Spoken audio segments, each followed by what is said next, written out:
So, you untied your hands, then shoved you out the car, and you were back where you started? Outside the pub. Which was closed? Yes. Not having much luck, are you? The Recall Man, taken by surprise, by David Knapfine, with Jeremy Swift as Dr. Joe Aston.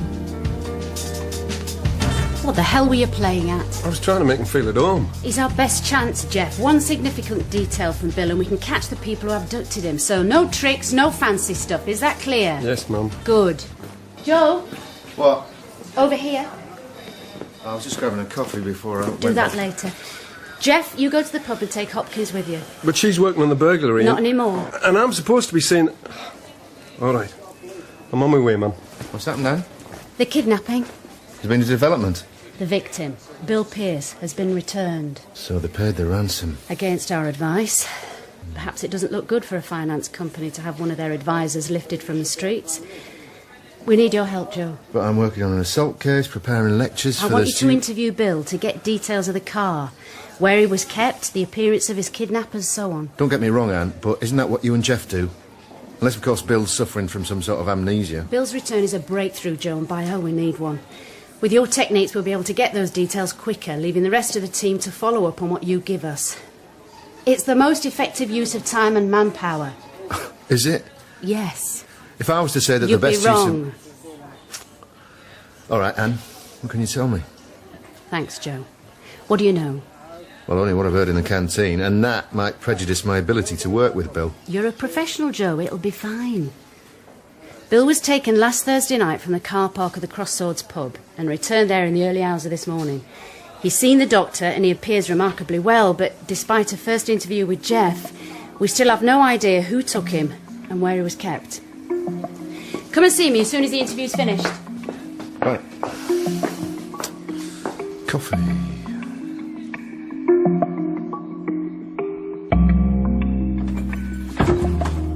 So what makes you different, then? Don't misunderstand me. I've already talked to the police. I specialise in recall, Mr. Pearce. I'm here to help you remember the details of... I haven't lost my memory. Let me explain. Throughout the ordeal, you will have noticed a great many things. And if I can They pulled sacking over my head, wore balaclavas and kept me in virtual darkness. But your brain will have registered more than you realise and stored that information in the memory. Now, we need to access as much as we can and establish the meaning of what it is that you do remember to reconstruct what happened. I see. Now, Mr. Pearce, I'd like your permission to record this interview. Fine. You can call me Bill, you know. That's what my clients do. Thank you, Bill. The recording is for my benefit rather than evidence. Fine. Interview at 11:30 a.m. on the 13th of February. Present are Dr. Joe Aston and Mr. William Pearce. Mr. Pearce, have you agreed to this interview being taped? I have. Thank you, Bill. I'd like you to tell me what you remember about the abduction. But I've already... I ordered the taxi in the pub. I finished my drink and stood outside. I'd had a bit too much, you see, and I wanted some fresh air. Right. Anyway, I'd been waiting a bit when the car pulled in. I walked towards it thinking it was the taxi, and I was hit from behind. A sack was pulled over my head and I was shoved in the car. Let's take it one step at a time, Bill. You're walking towards the car. That's right. Then the sack was over my head.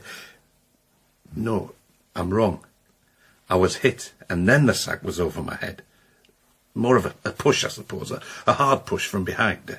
I was a bit drunk, and they pinned my hands to my side like a vice. So you walked towards the car, and then... Thinking it was a taxi. The funny thing was, Joe, later I realised it didn't have a cab light. Mine, some don't, do they, have cab lights? You walked towards the car. I said. And? I was pushed. My hands were pinned and the sack pulled over my head. No, I'm wrong. The sack was pulled over my head and my hands were pinned all at the same time. I think. Something like that. I get confused.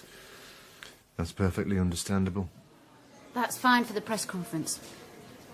I'm sure that now Mr. Pearce has been returned, we'll be able to make progress. Thank you, sir.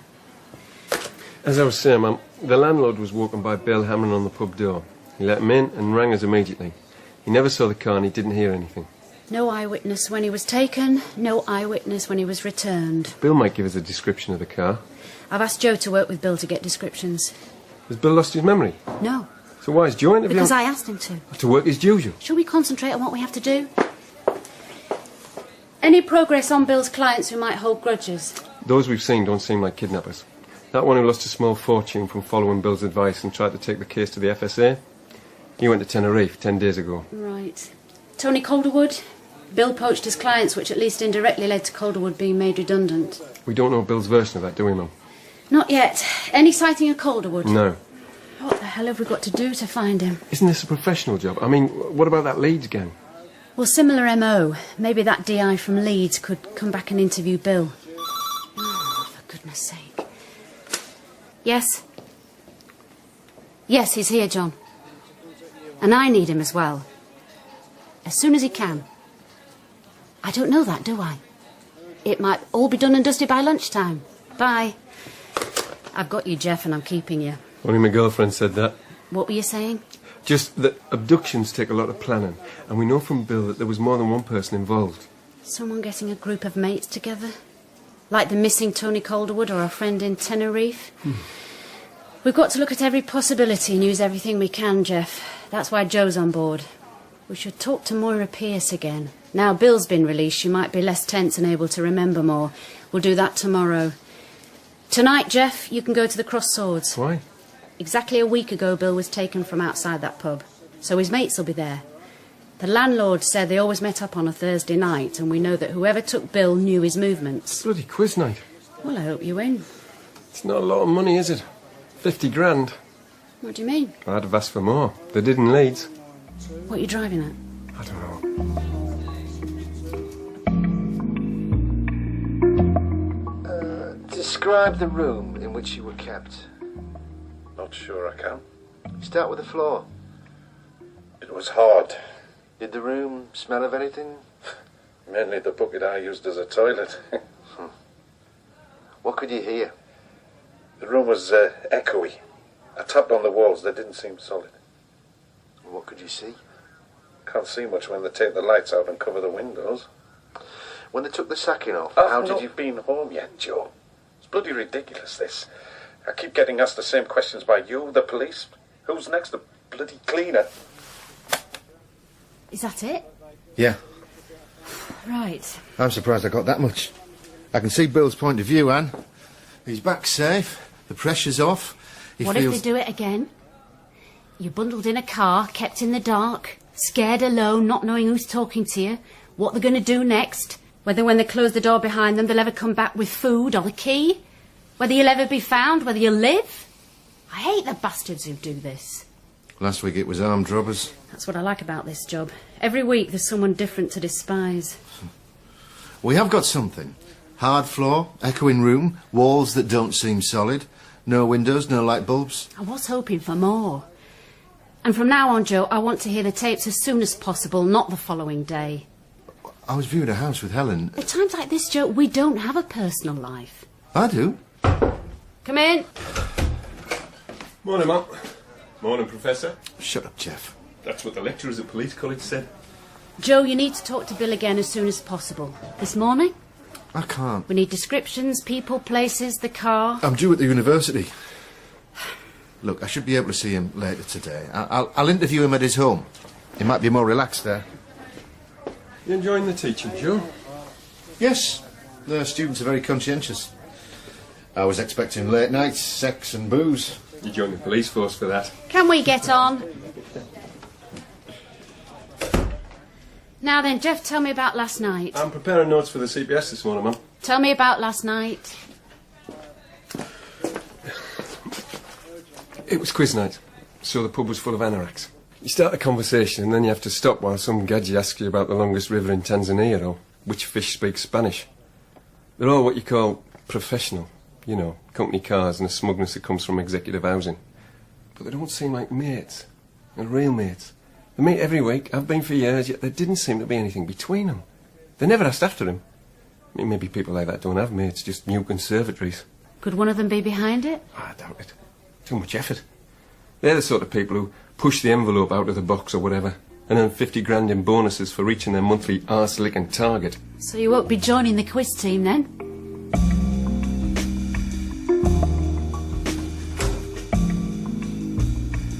What do you want? Sorry to disturb you, Mr. I was Pierce. having a rest. The doctor said. Just 5 minutes with you and Mrs. Pierce? What's it got to do with Moira? We need as complete a picture as we can get. Well, wipe your feet and take your shoes off then. The lounge is through here. So, how are you, Bill? That's a stupid question. I'm trying to rest. I'll get Moira.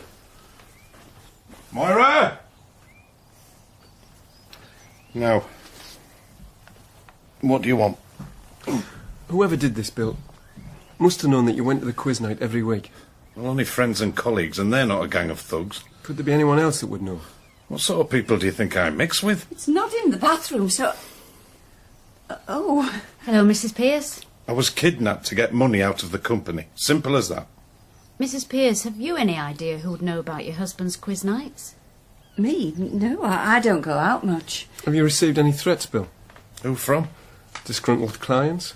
What are you suggesting? We have to look at all possibilities. Of course you do.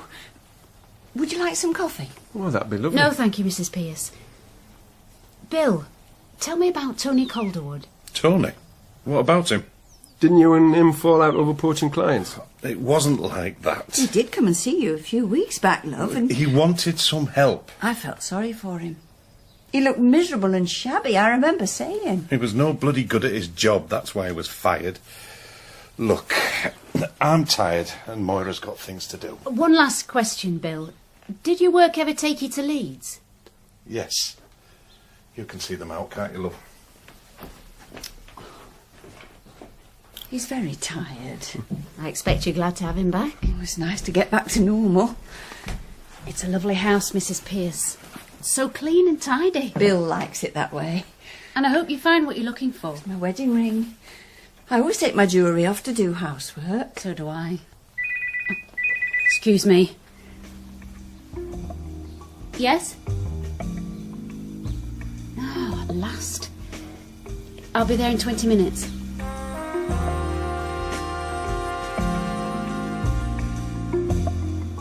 They pulled the sacking off my head. I heard the door shut. What did you do next? Keep your eyes closed, Bill. Bloody hell. I stood still. I was scared. I thought I was going to... So I walked around. I was freezing. I could tell when it was day because the temperature rose. Not by much. They gave me a sleeping bag. Brand new, I think. What can you hear as you walk around the room? My footsteps. What do they sound like? Footsteps. What do they sound like on the floor? Echoing. Describe the room. Dark. Black. Cold. Damp. Empty. You're walking round the room. Then I sit on the floor. What's the floor like? I've said. Wood. Not real wood. Flooring. Rough flooring. Plywood. The walls had a plastic feel. Panelled, I think. I don't know. Dust and oil or something. Maybe it was grease or both. The door opens into the room. What can you see? The light from the corridor. Describe the light. White. Bright. A man comes in with a tray. There's always the same things. Flask of coffee, bottle of water, sandwiches. Always bloody sandwiches. He said nothing. Keep looking at the man with the tray. Keep looking at him. He kicks the door shut. A back heel. Oh. Turn the bloody thing off, woman!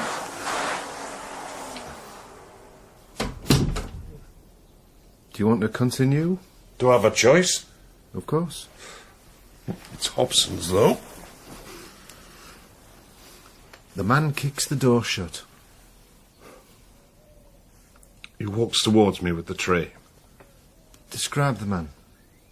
He's wearing a balaclava. Look at his feet. Shoes. Keep looking at the feet. Black shoes. Now let your eyes travel up his body. Dark trousers. Black. Fleece. Dark. Gloves. He's wearing gloves.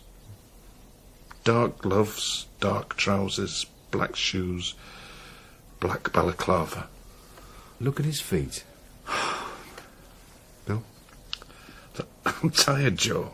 I had the police here earlier. Did you? Do you want coffee now, love? Of course I do. She does a lovely cup of coffee, does Moira? Dr. Aston? Yes, thank you. You all right? I'm sorry, Joe, if I'm a bit, You see, every day I have a list of appointments with times, places, and I'm always at the right place at the right time. And I always have the right things with me. In there, I had no place to go and no time to be there by. Nothing. My eyes got used to the dark, and I got used to the smell and sounds, but I couldn't get used to what had been taken from inside me. Inside my head. Do you understand, Joe? Yeah. I want to remember. And I don't want to remember. So what did you think of Tony Calderwood? He's depressed. Do you believe him when he says he can't remember where he spent the last week? Don't know. Are we treating him as a suspect? He has a motive. Revenge for Bill poaching his clients and against the company for sacking him. What's more, he can't account for his movements. I'd like to interview Calderwood. How long did Joe say he'd be? You had to see D.S. Watson about... Sorry, I'm late. Have you listened to the tape? Yes, we have. And? There's stuff about balaclavas and black clothes doesn't really help. To be honest, Joe, it sounds like a cheap thriller. Well, considering what he's been through, Anne, I think we should take... Don't misunderstand me. The description of the room is useful. Rough floor, plywood, dust, oil, grease. I mean, it doesn't sound like a house, does it? Share us some description. Not used. Has he mentioned noises outside the room? No. Ask him. I did ask him about the journey from the pub to the room. You jump around a lot. Bill holds information in compartments and can move from one compartment to another quickly and not confuse the information in one compartment with that in the other. I should imagine he's a bloody good salesman. Ruthless. Perhaps you have to be. I wouldn't like to live with him. If my husband talked to me the way he talks to Maura, I'd have the handcuffs out. Really? What did Bill say about the car? He hasn't been able to describe it. The journey? The radio was on full blast to disorientate him, and he can remember some of what the presenter said, but not the music. There was an advert on for some car place. Local radio, then. Me, a poor devil, having to listen to that. I do. Good. Then find out what adverts were on what stations at what time. That might help us establish the length of the journey. Then, once we've got that, we can take him out in the car. I don't want you to do that, Anne. I structure the investigations. It'll interfere with my process. Then you need to work quicker. What makes my job difficult is when the interviewee is tired. If you'd have told me you were going to see Bill at home, I might have done things differently. This is an investigation into a serious crime, Joe, not a therapy session. I must go. I want you to work with Bill again. He might be tired, Joe, and he might be shaken, but he's all we've got. What are you waiting for, Jeff? Haven't you got some radio stations to talk to?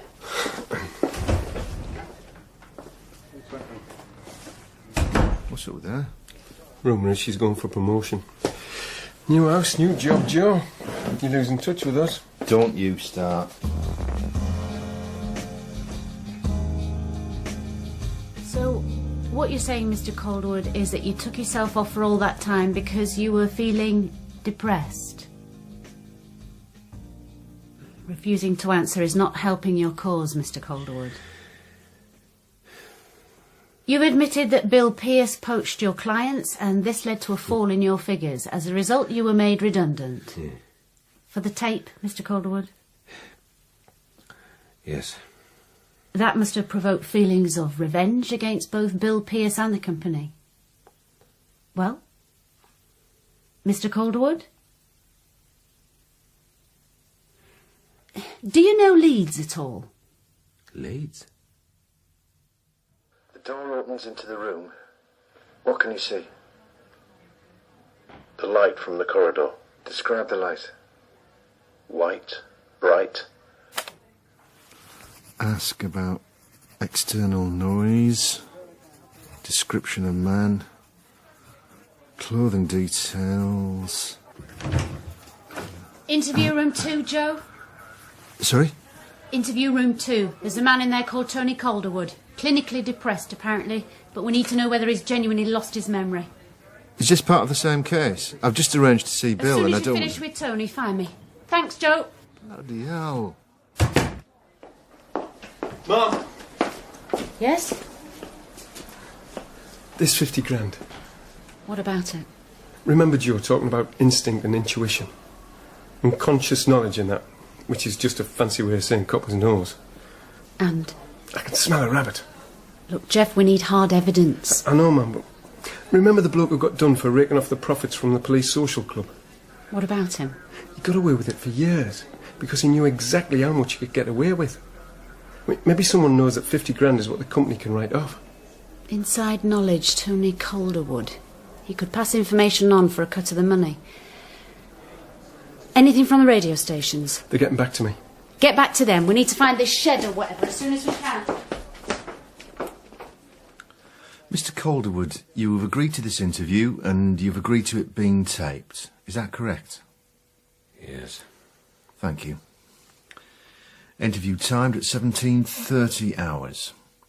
Present are Dr. Joe Aston and Mr. Tony Calderwood. Mr. Calderwood, I'm going to read out a sequence of letters and words, and then I'd like you to repeat them back to me. Do you understand? Yes. B, G, V, T, P, E. B, G, V, T, P, E. Cat, mat, hat, sat. Cat, mat, hat, sat. Sat, jug, mouse, alpha, zoom, cloth.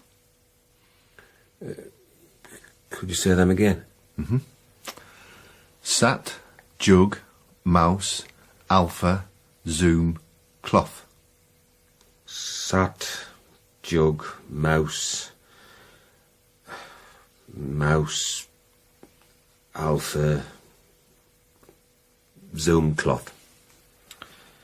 Thank you, Mr. Calderwood. Now, I'd like to repeat the exercise. Warwickshire, archipelago, hippopotamus, formaldehyde, cummerbund. Warwickshire, archipelago, cummerbund. Thank you, Mr. Calderwood. Now, I'd like you to look at this picture. I want to go home. I've done nothing. Nothing. So when will they be here? Sometime tomorrow's not good enough. You said... Come in! That's all very well, but... Sorry. I want them now. Yes, and the Tony Calderwood stuff. They're part of the same case. Thank you, that's excellent. Goodbye. Bloody forensic. You finished already? It's just the first stage, and I'm late for Bill. So what have you got? Calderwood is clinically depressed, and that does affect short-term memory. Now, the effects differ depending upon the severity of the depression and events recently encountered. For example, the memory will block out... Sorry, Joe, I'm not one of your students. Is he pulling a fast one? The initial tests indicate adequate functioning of short-term memory. Really? But we can't conclude that he's lying when he says he can't remember where he's been. What can we conclude? Not sure yet.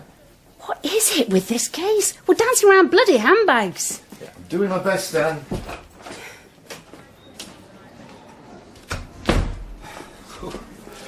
By the look on your face, Joe, she's still not happy. Hope you've got something for her. I was relying on you. Thanks. Have you interviewed Calderwood? Yep. And? He might be and he might not be. That definite. Joe, What? if you kidnap someone, how much would you ask for? As much as I could get away with. Why? How would you know how much you could get away with?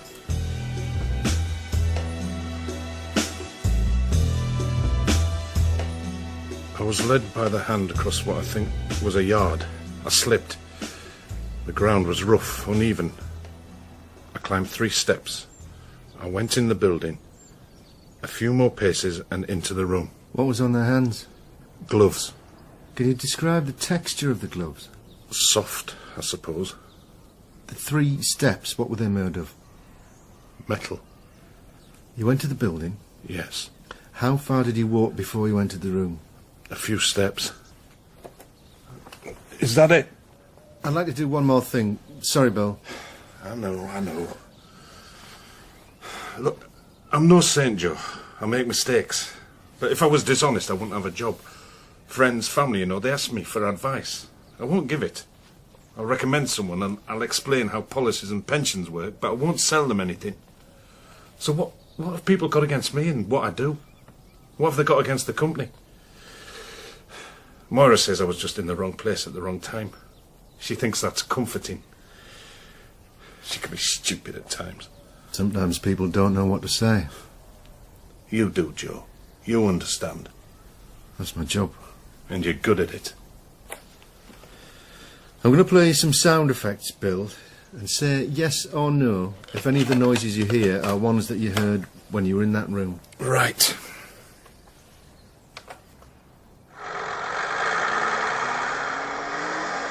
Yes.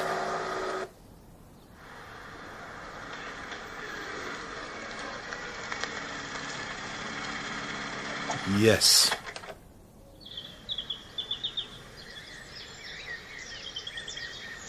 No. No.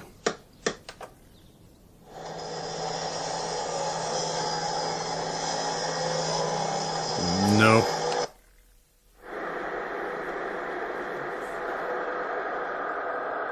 No. Yes. Yes. That's more like it, Joe. Thanks. Jeff. Do you know what I think? A porter cabin. Go on.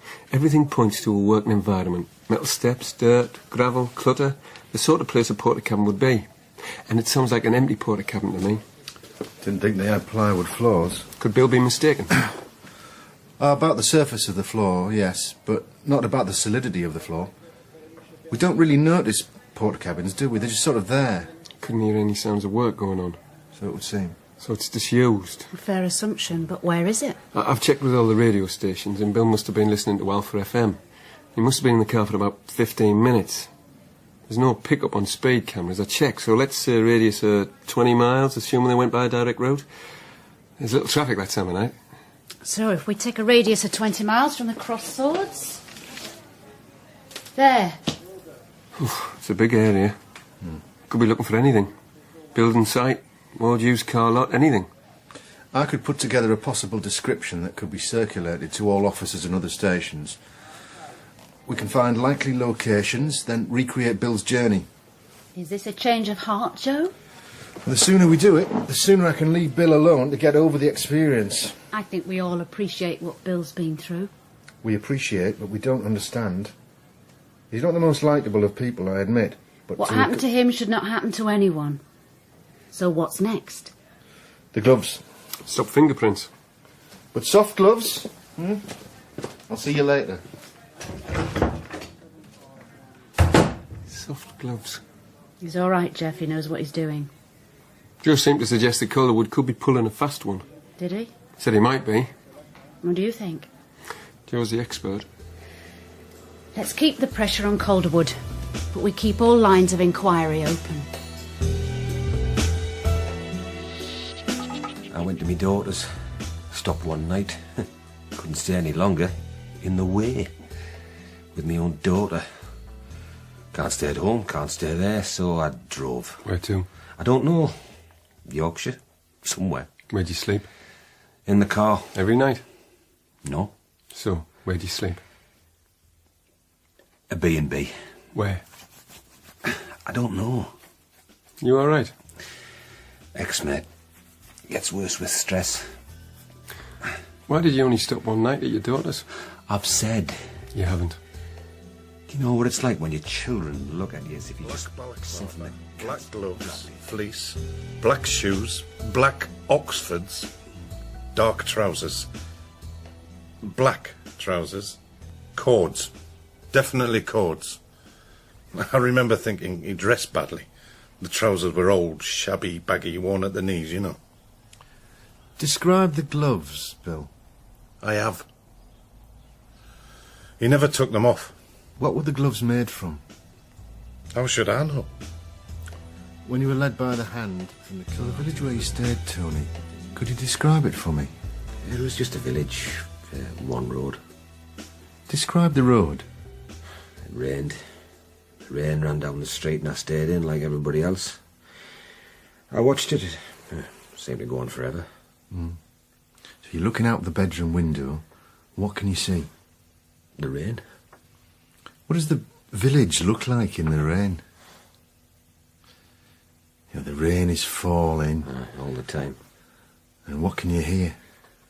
The rain, the wind. I went out, I went to the shop. Tell me what you saw on your walk to the shop. Oh, I kept my head down, looked at the pavement, avoiding the rain and the wind. So you walk into the shop. Describe the village. I can't. I just can't. I'm not good at things like that. Describing things. What does your granddaughter look like? Blonde curls, grey eyes. Sometimes they look blue, and she has this way, you know, of tugging her hair when she's tired. When you're sitting down, she rests her head on your lap. She calls me Granda. Describe walking from the B&B to the shop. I can't. Close your eyes. It can make it easier to remember. Now, tell me what you can see. Tony? How things used to be.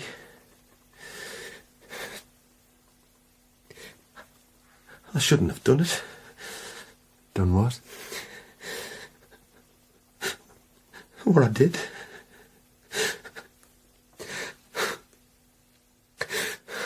How things used to be.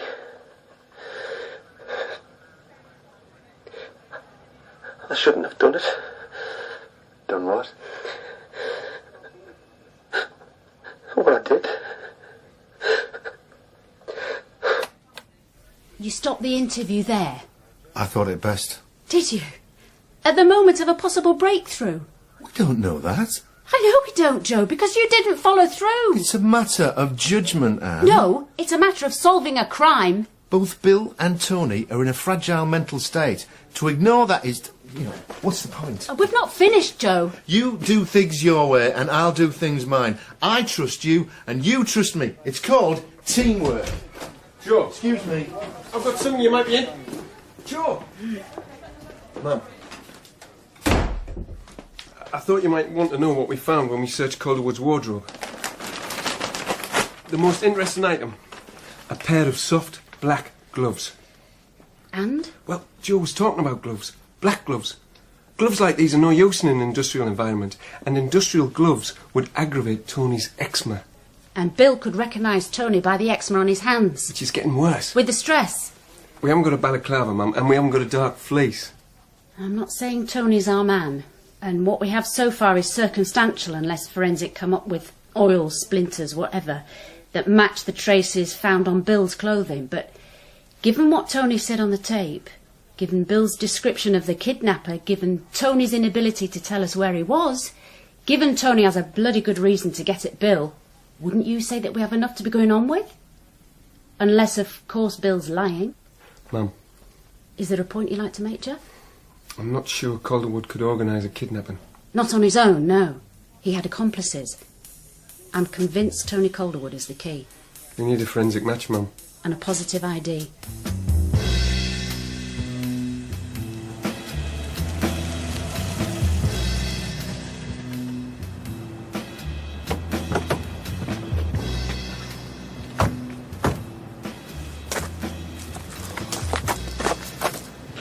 hell. When was this place last used? Up until 6 months ago. Used cars. Here's the porter cabin. Are you ready, Bill? Yes.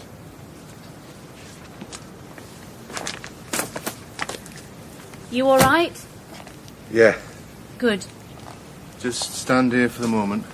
Can't go anywhere with this hood on. When you first got out of the car, how many people had hold of you? 2. Jeff? Right. One had his hands on my shoulders. Like that? Yeah. The other had my hand. Now, we'll take a few paces forward. Listen very carefully to the sound that your feet make.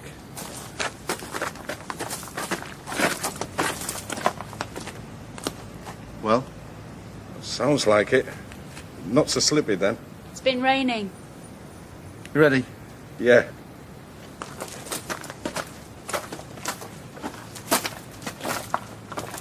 There are steps in front of you, Bill.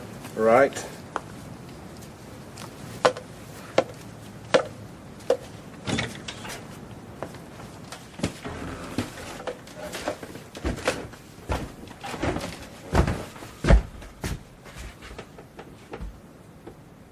I'm back, aren't I?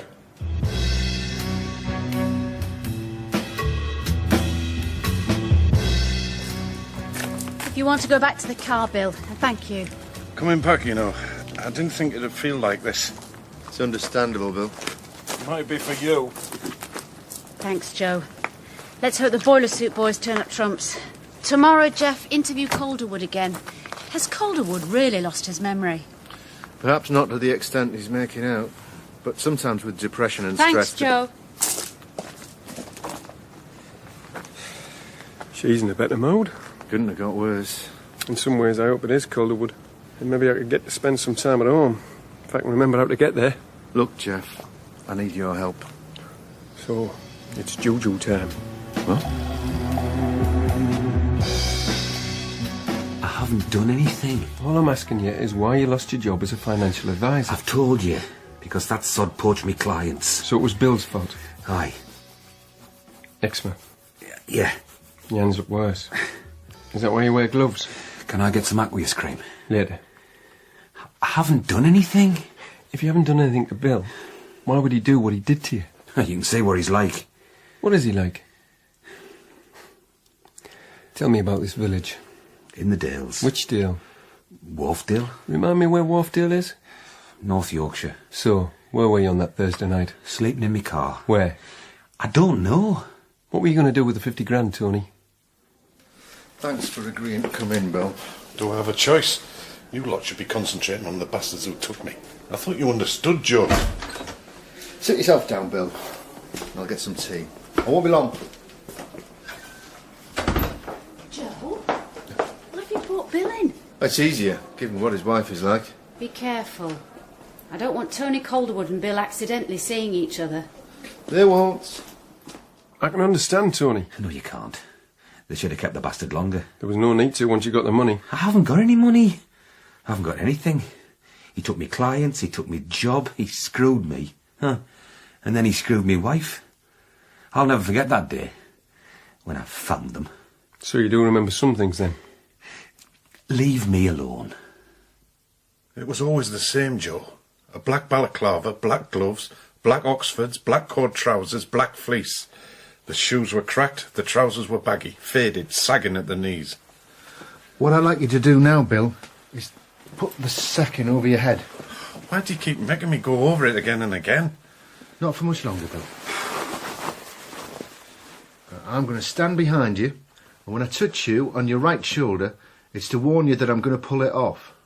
You all right? No. But I have to be, don't I? What's this all about? You'll see. Why am I dressed like this? For your clothes, Tony. I haven't got a balaclava. Now, hold this tray.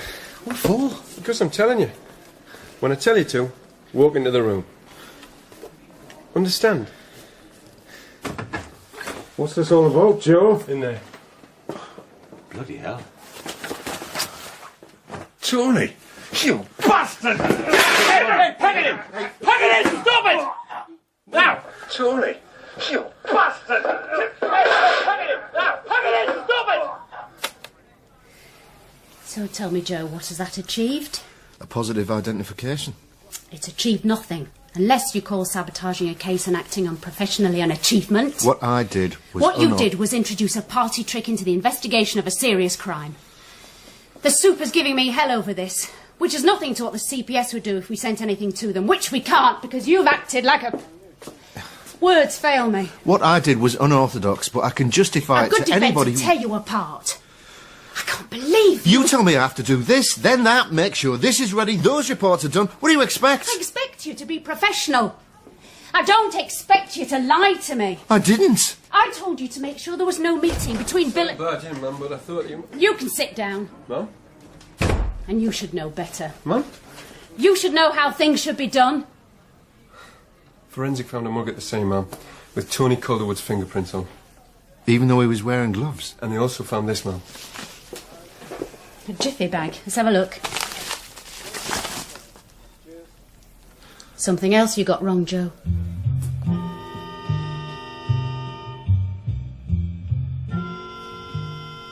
So, what can I do for you, Inspector? Would you like coffee? I'd like you to stay, Mrs. Pierce. Sit down then, woman. You make the place look untidy. We did a forensic sweep of the place where you were held, Bill. And? We found Tony Calderwood's fingerprints on a mug. And this jiffy bag. Would you like to see what's inside it? Oh, my God. So it is your wedding ring, Mrs. Pierce. You stupid bitch! I wouldn't if I were you. You're hurting me. Good. Can't do anything right, can you? I'm sorry.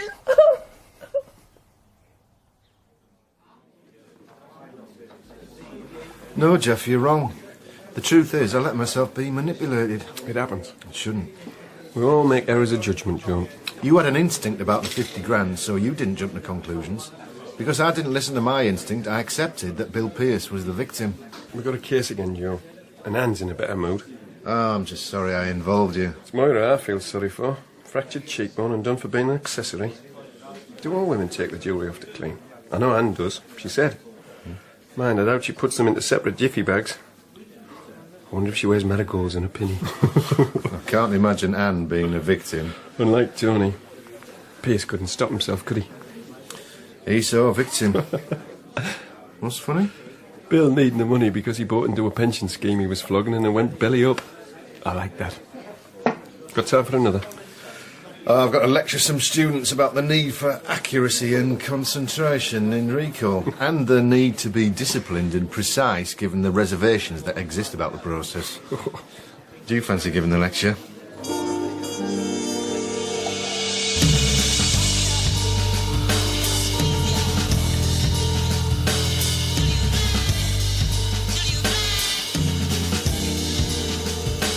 In Taken by Surprise by David Knapfine, Dr. Joe Aston was played by Jeremy Swift, D.I. Anne Reynolds by Janet Dibley, and D.C. Jeff Patton by Paul Brennan.